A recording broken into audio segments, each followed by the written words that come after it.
Everybody back We got up. cameras just like you got. No, hey, is it rolling? Everything's rolling, yeah. I got you. Audio, video, You recording. ain't gotta hold me that hard, brother. I'm right here. I'm not resisting. I'm not resisting. I'm just standing here. Why you gotta grab me like that? What am I being detained for? I'll explain that in a second, sir. No, you're. The first seconds carry the weight of a routine that never stays routine. Sirens are absent. Weapons remain holstered. The scene pretends to be calm, but the ground has already shifted. Control is no longer shared. It is being gathered quietly, piece by piece. What begins as a minor interruption hardens into a stance. Feet stop moving. Voices lower. The air tightens. Authority doesn't announce itself with volume here. It arrives through repetition, through refusal, through the simple act of not answering a direct question. Every time an answer is delayed, power leans forward. Every time a command replaces an explanation, options shrink. The space between people closes. Not physically at first, procedurally. A crowd forms without realizing it has formed. Not because anyone asked them to, but because attention follows friction. Cars slow, heads turn, phones lift. This isn't chaos, it's gravity. When authority pulls too hard, it bends the scene around it. The man at the center does not move the way someone trying to escape would move. He stays planted. His posture is open, hands visible, words steady. That stillness matters. It removes one excuse after another. It leaves only intent. The officers sense it. Their responses grow sharper, not louder, shorter sentences, fewer qualifiers. The conversation narrows. There is a moment when escalation becomes easier than retreat. It happens when pride enters the frame. Not the loud kind, the quiet kind that resents being questioned at all. You can feel it when the explanation stops trying to persuade and starts trying to end the exchange. When the goal shifts from resolving to finishing. A threat is floated. Almost casually, not as a promise, as a test. It hangs there, waiting to see if it will be challenged. It is, calmly, publicly. That challenge doesn't break the moment, it seals it. From here on, every action must justify the last. Hands move closer. Another voice joins, then another. The perimeter thickens. Each arrival brings reassurance to one side and pressure to the other. The circle tightens without anyone drawing it. The man asks the same question again. It lands differently now. Not because it changed, but because the room did. Silence answers it. Silence stretched just long enough to communicate dismissal. Silence that forces the next move to come from authority, not dialogue. When the grip finally comes, it is abrupt. Not violent, not yet, but unmistakable. It is the sound of a door closing. The crowd reacts before the officers do. A murmur ripples outward. The scene is no longer contained. From this point forward, every choice compounds. The officers can't step back without admitting they stepped too far. The man can't comply without validating the grip. The situation has crossed into a space where resolution costs someone face. And face is expensive. Cameras keep rolling. That matters. Not because they threaten consequences, but because they remove ambiguity. Body language is captured. Timing is preserved. The order of decisions is locked in place. Later explanations won't be able to rearrange them. A vehicle door opens. The sound cuts through the air. It's not meant for him yet, but it's heard that way. The crowd hears it too. The moment becomes public property. Chants begin not as an organized protest, but as a reflex. People recognize imbalance when they see it. Inside the circle, commands stack up. Sit, stand, wait. Each one contradicts the last. Compliance becomes impossible by design. Confusion replaces clarity, and confusion is useful. It creates the appearance of resistance without the substance of it.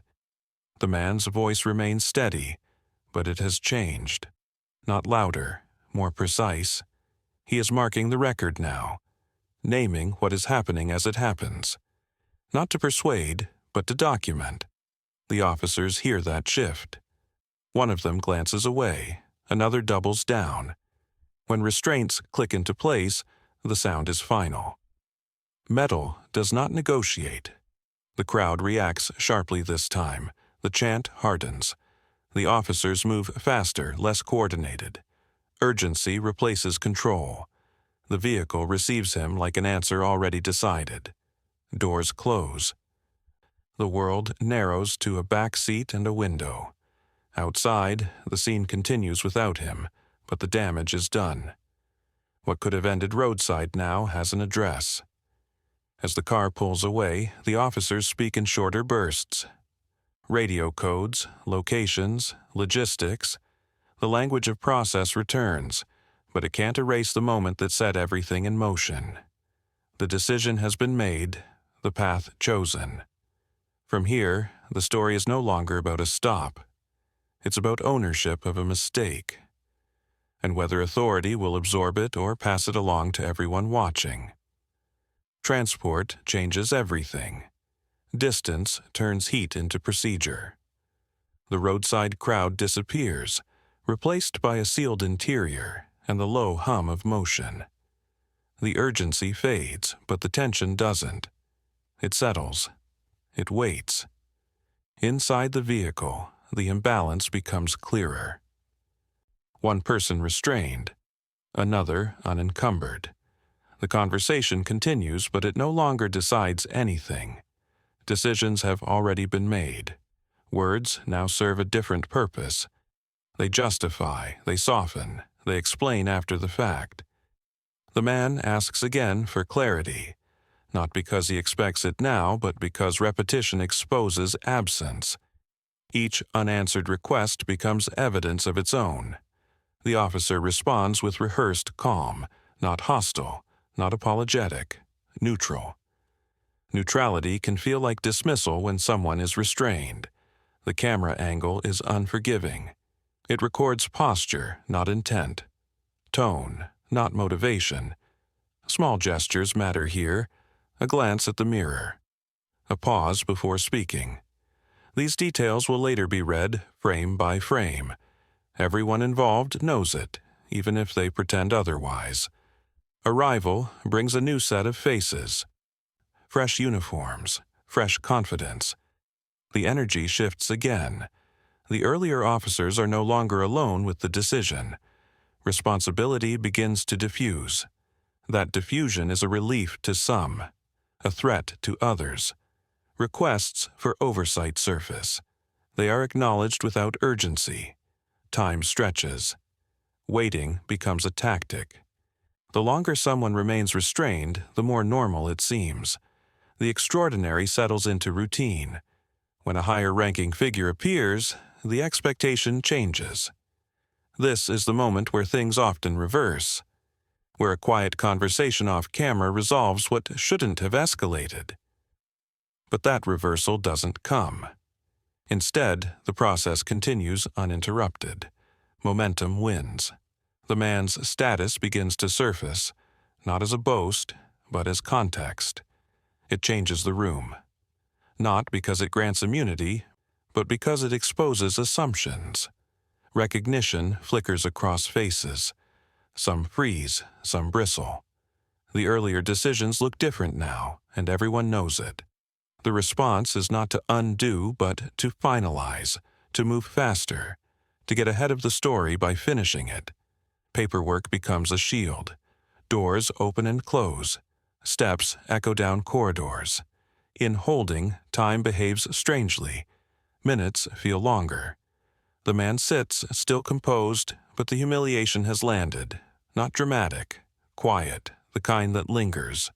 Officers pass by without meeting his eyes. Others look too long. A conversation finally happens that should have happened earlier.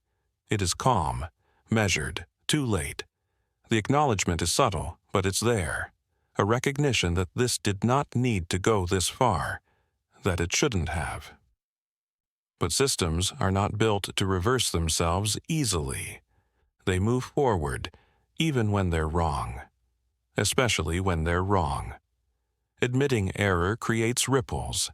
It invites questions. It assigns responsibility. The man listens. He responds without raising his voice. He understands the shift. The balance of power is changing again, but slowly. Now it favors time, not force. Release does not feel like victory. It feels like aftermath. The damage has already occurred. The public moment can't be retrieved. The record is complete. Outside, the world resumes its pace. But the story has left the building. Cameras will carry it. Screens will replay it. Viewers will slow it down and watch the exact second where everything tipped. For the officers, the night continues. For the man, the path diverges. This is no longer about compliance or resistance. It's about consequence, about who bears the cost of a decision made in seconds. The question now is not what happened. That's clear. The question is what happens next when authority is forced to account for itself in daylight. After release, silence takes on a different meaning. It's no longer imposed. It's chosen.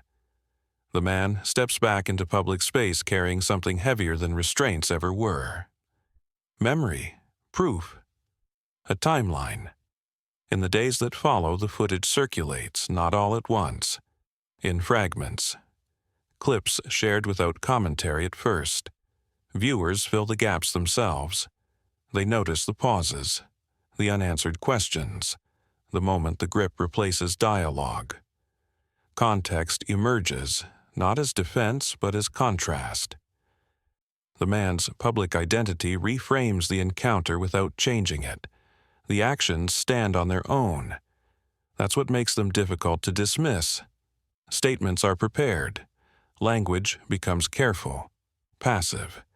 Decisions are described without owners. Processes are cited. Reviews are announced. The system speaks in its own dialect, hoping it will sound like resolution. But the footage keeps talking. It speaks in posture and timing, in the order of commands. In the moment, authority chose force over explanation. That choice doesn't disappear under analysis. It sharpens. Legal action follows, not as spectacle, but as sequence. This is where the story slows again. Months replace minutes. Filings replace footage, but the core remains unchanged.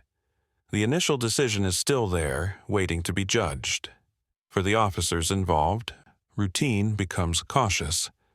Cameras are checked more often. Conversations are shorter. The awareness lingers. Once you know how a moment can be replayed, you never forget it. For the public, the case becomes another reference point, another example stored alongside others. Patterns are recognized, comparisons drawn.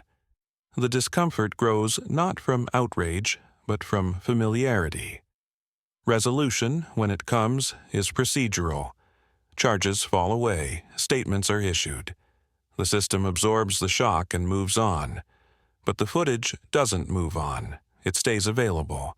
A permanent record of a moment authority failed to listen. The man speaks afterward, but not to relive the moment. To place it. To make clear that this was never about exemption. It was about treatment. About how quickly respect vanished when questions were asked. The final consequence is not a single outcome. It's diffusion. Trust erodes in small increments. Confidence thins. Authority feels heavier, not lighter, because it has to work harder to justify itself. This is the quiet damage. Not dramatic, not immediate, but persistent. Each replay reinforces it. Each new viewer adds weight. In the end, the story doesn't close with punishment or vindication. It closes with recognition of how quickly a routine interaction can turn irreversible, of how silence, once broken by force, echoes far longer than words ever could. The camera captured it. The moment stands. And long after the paperwork is filed away, that 18-second clip continues to speak for itself.